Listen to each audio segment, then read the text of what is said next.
नमस्कार, मैं हूं निकिता और आप देख रहे हैं सत्यहिंदी.com। चलिए एक नजर डालते हैं अब तक की सुर्खियों पर। राष्ट्रीय राजधानी दिल्ली के साकेत कोर्ट परिसर में शुक्रवार को 4 राउंड फायरिंग हुई, जिसमें न्यू फ्रेंड्स कॉलोनी की एक महिला घायल हो गई। गोलियों की आवाज सुनते ही दिल्ली पुलिस के जवान मौके पर पहुंचे और पुलिस सूत्रों ने बताया कि महिला आज अदालत में बयान देने के लिए पहुंची थी। वह एक मामले में गवाह है और इसी दौरान उसे गोली मार दी गई। फिलहाल उसे इलाज के लिए अस्पताल में भर्ती कराया गया है। घटना के बाद जो वीडियो सामने आया है उसमें फायरिंग की घटना में घायल महिला लोगों की सहायता से खुद चलकर कोर्ट परिसर से बाहर जाती हुई दिखाई दे रही है। पीड़ित महिला दर्द से कर रहा भी रही है। वहीं दूसरी तरफ मामले पर राजनीति शुरू हो गई है। दिल्ली के सीएम अरविंद केजरीवाल ने ट्वीट कर लिखा कि राजधानी में कानून व्यवस्था पूरी तरह से चरमरा गई है। दूसरों के कामों में अड़चन करने और हर बात पर गंदी राजनीति करने की बजाय सबको अपने अपने काम पर ध्यान देना चाहिए। यदि कानून व्यवस्था नहीं संभलती तो इस्तीफा दे देना चाहिए ताकि कोई और इसे कर ले। लोगों की सुरक्षा राम भरोसे नहीं छोड़ी जा सकती। गुजरात की एक विशेष अदालत ने गुरुवार को 2002 के नरोदा गांव दंगों के मामले में गुजरात की पूर्व मंत्री माया कोडनानी और बजरंग दल के पूर्व नेता बाबू बजरंगी सहित सभी 67 आरोपियों को बरी कर दिया है। वहीं अब कोर्ट के इस फैसले पर प्रतिक्रिया देते हुए राज्यसभा सदस्य कपिल सिब्बल ने शुक्रवार को ट्वीट करते हुए लिखा कि नरोदा गांव एक 12 साल की बच्ची समेत हमारे 11 नागरिकों की मौत, 21 साल बाद 67 आरोपी बरी। क्या हमें कानून के शासन का जश्न मनाना चाहिए या उसके निधन पर निराशा व्यक्त करनी चाहिए? इसके अलावा पीड़ितों के परिवारों के एक वकील ने कहा है कि फैसले को गुजरात हाईकोर्ट के समक्ष चुनौती दी जाएगी क्योंकि उन्हें न्याय से वंचित किया गया है। प्रधानमंत्री नरेंद्र मोदी ने सिविल सेवा दिवस के मौके पर नई दिल्ली में सिविल सेवकों को संबोधित करते हुए अधिकारियों को कहा कि आप सभी को सिविल सेवा दिवस की बहुत बहुत शुभकामनाएं। इस साल का सिविल सेवा दिवस बहुत अधिक महत्वपूर्ण है। यह ऐसा समय है जब देश ने अपने आजादी के 75 वर्ष पूरे किए हैं। उन्होंने कहा कि पंचप्रण का संकल्प भारत को उस ऊंचाई पर ले जाएगा जिसका वह हकदार है।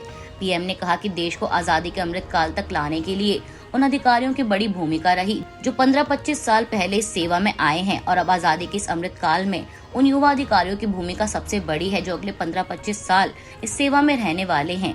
प्रधानमंत्री नरेंद्र मोदी ने इस दौरान नवाचार के अंतर्गत राष्ट्रीय कोविड-19 टीकाकरण कार्यक्रम के लिए स्वास्थ्य मंत्रालय से केंद्रीय स्वास्थ्य सचिव राजेश भूषण को लोक प्रशासन में उत्कृष्टता के लिए प्रधानमंत्री पुरस्कार 2022 से सम्मानित भी किया।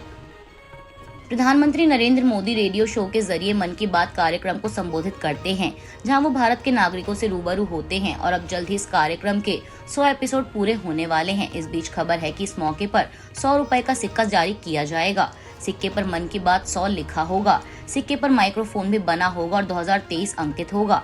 आपको बता दें कि 30 अप्रैल को पीएम मोदी के मन की बात के 100वें एपिसोड का प्रसारण होगा। इसको लेकर बीजेपी की तरफ से विशेष तैयारियां की जा रही हैं। बीजेपी ने 1 लाख से भी अधिक बूथ पर इसका प्रसारण सुनाने की योजना बनाई है।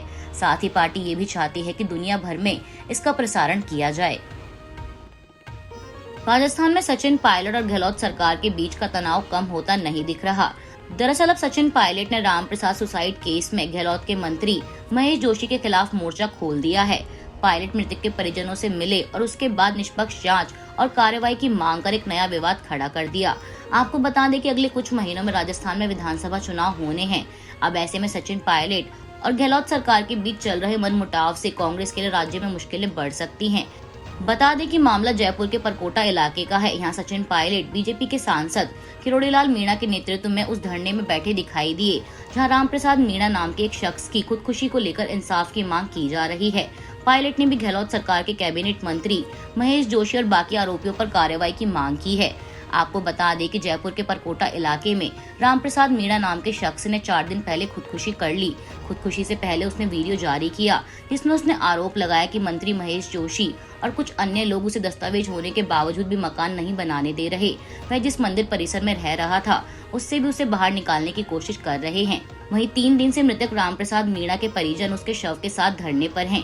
इसे बीजेपी भरपूर समर्थन दे रही है और इसे पायलट के समर्थन मिलने के बाद सियासत गर्मा गई है क्योंकि पायलट इस मामले में अपनी ही सरकार के खिलाफ एक बार फिर मुखर हैं। भाजपा के वरिष्ठ नेता शुभेंदु अधिकारी ने गुरुवार को कहा कि अगर वह ममता बनर्जी को लोकतांत्रिक तरीके से हराने में नाकाम रहे तो राजनीति छोड़ देंगे। उन्होंने तृणमूल कांग्रेस को अपनी टिप्पणी को लेकर अदालत जाने की भी चुनौती दी, जिसमें उन्होंने दावा किया था कि मुख्यमंत्री ममता बनर्जी ने टीएमसी का राष्ट्रीय पार्टी का दर्जा बरकरार रखने के लिए केंद्रीय गृह मंत्री अमित शाह को फोन किया था। अधिकारी ने एक भाषण में कहा कि अगर मैं ममता बनर्जी को लोकतांत्रिक तरीके से हराने और पूर्व मुख्यमंत्री बनाने में विफल रहा तो मैं राजनीति छोड़ दूंगा। आपको बता दें कि ममता बनर्जी ने बुधवार को कहा था कि अगर यह साबित हो जाता है कि उन्होंने टीएमसी के राष्ट्रीय पार्टी का दर्जा छिन जाने के बाद अमित शाह को फोन किया था तो वह इस्तीफा दे देंगी। साथ ही टीएमसी ने बुधवार को एक पत्र के माध्यम से अधिकारी को अपने झूठे और अपमानजनक दावों को वापस लेने के लिए कहा और उन्हें कानूनी कार्रवाई की चेतावनी भी दी थी। यूक्रेन के साथ जारी युद्ध के दौरान रूस ने अपने ही शहर में गलती से बम गिरा दिए। इस बम धमाके की चपेट में आने से 2 महिलाएं घायल हो गईं, कई इमारतें ध्वस्त हो गईं और कुछ कारें भी क्षतिग्रस्त हुई हैं। इसके साथ ही बम के गिरने से शहर के मध्य में एक बड़ा और गहरा गड्ढा हो गया। बता दें, ये जानकारी रूसी रक्षा मंत्रालय के हवाले से आ रही है। रूस और यूक्रेन के बीच जारी जंग को 1 साल से ऊपर हो चुका है। इस दौरान पहली बार रूसी सेना से ऐसी चूक हुई है। रूस ने बताया कि उनके एक लड़ाकू विमान ने गलती से यूक्रेन के पास अपने ही बेलगोरोद शहर में एक बम दाग दिया। इससे जोरदार धमाका हुआ और धमाके के कारण कई इमारतें ध्वस्त हो गईं। वहीं कई लोग घायल हुए और साथ ही कई कारें भी क्षतिग्रस्त हो गईं। बता दें, इस धमाके के बाद हुए नुकसान की कई तस्वीरें सोशल मीडिया पर देखने को मिल रही हैं। गुरुवार की शाम स्थानीय अधिकारियों ने बेलगोरोद में एक बड़े विस्फोट की सूचना दी। अभी के लिए बस इतना ही। बाकी की खबरों के लिए जुड़े रहिए सत्यहिंदी.com के साथ।